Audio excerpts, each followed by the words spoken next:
Welcome back, everybody. If you're wondering what happened to Collage Wallow for week 15, I can tell you that there wasn't one because I was away, so don't try hunting for that.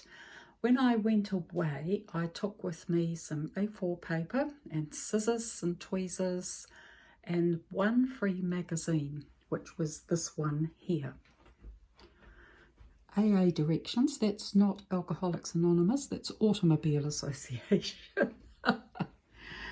Okay, so I was working to a set of prompts that I've set up on our Facebook page, and the prompt I used for this one was an eye for beauty, and this shows you where I got the first bit of an image from. I'm quite pleased with this, how this turned out, seeing it's all from one magazine. Sort of interpret it on many ways if you want to, I suppose. They're looking at each other. Maybe he's thinking she's beautiful. I don't know. Maybe she's quite liking him. And then there's the scenery, of course, which is really nice and warm and golden. Okay, so I did that one last week. Then, this week, I've just done this one, which is from another free magazine, from a hardware chain of stores here in Australia called Bunnings. And this one is also to a prompt from our Facebook group, and the prompt is Misty. So here we have the lady with her spray gun, and she's spraying mist over Te Araha, which is the Maori word for love, and it's also a place in the North Island of New Zealand which has quite a large hill mountain called Mount Te Araha, and it's a small town, but this mountain just seems to dominate it so much, and it's dark often and sort of quite ominous. Also, it's frequently covered in mist, and I found this somewhere else. I found this house, and that seems to fit with it quite well because there are quite a few older houses in Te Araha. Right, so I'm pleased with that one. Now, when I got back, I decided to do something completely different. I've got a lot of these auction catalogues, and they've got small photos of paintings, and I've never really known what to do with them. So I've kept them, but I haven't really been inspired. But I decided to, seeing they're already in a rectangle shape, there's no problem with cutting them out, I decided to put them into a sort of a grid thing. So I started off with this one here, the mountain, and actually looking back on this, there are quite a few hills and mountains in the whole thing, which is interesting. And then I worked from the colours in there. So this is a different painting, and I kept working, and the pinks brought me down into here and over into reds. And up here, I was using the paler colours moving into the blues. This side picked up on the yellows and moved into oranges. So I wasn't really looking at what the pictures were about. I was going solely by colour and trying to link each piece into another one that has similar colours in it. So I think it turned out quite well, and I really like it. And I'm going to do more of these. I've got some in warm colours waiting, and I've also cut out several photos of portraits, so I might have a bit of a portrait gallery going at some stage. So there we go. Now, this has been the big project that I've been working on for the last couple of weeks, and I'm sure those of you who subscribe to my channel and follow each Collage Wallow will have seen the progress on this one. There's also a very brief process video that I put up today for this. This is from Tiffany Glass. It's one of the extra images that Jessica Palmer did. So I'll just show you a photo of the Tiffany Glass book. It's a colouring book, and Jessica Palmer produced this a couple of years ago, and it's just the most wonderful book. Absolutely fabulous, and I've collaged the whole book.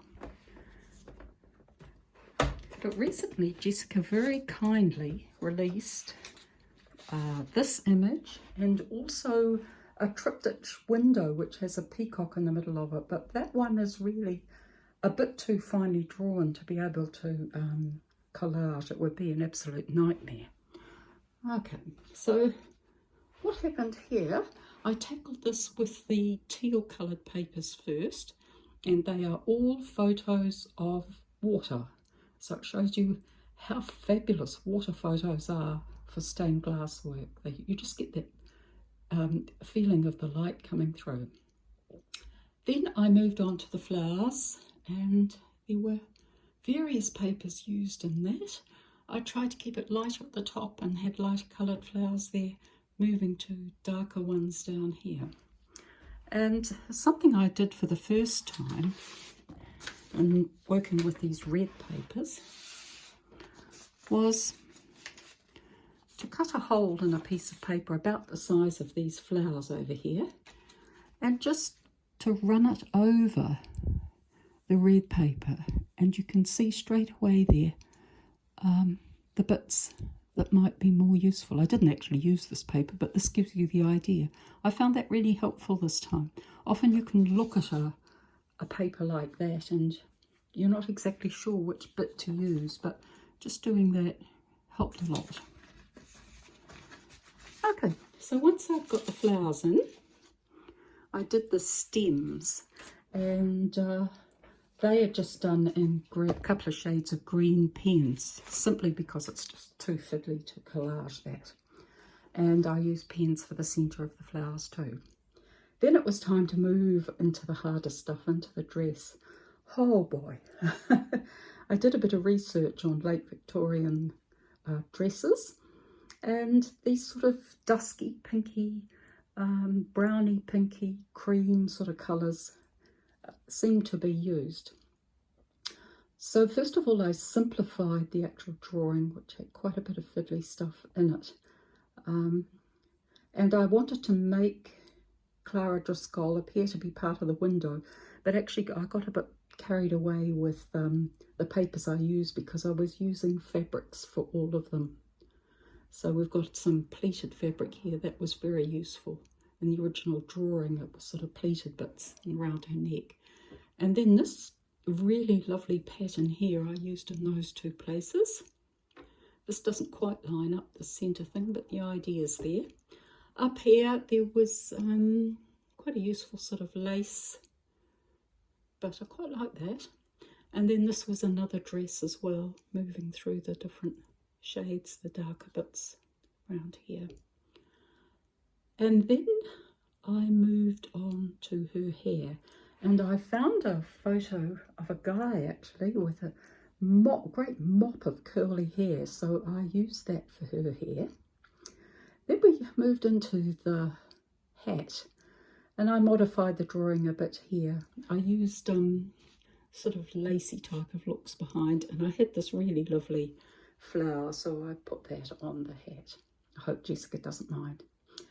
When it came to the skin, I was in two minds about this, but really I thought I would mess it up if I tried to collage it. So I just grabbed my coloured pencils and did the skin in pencil.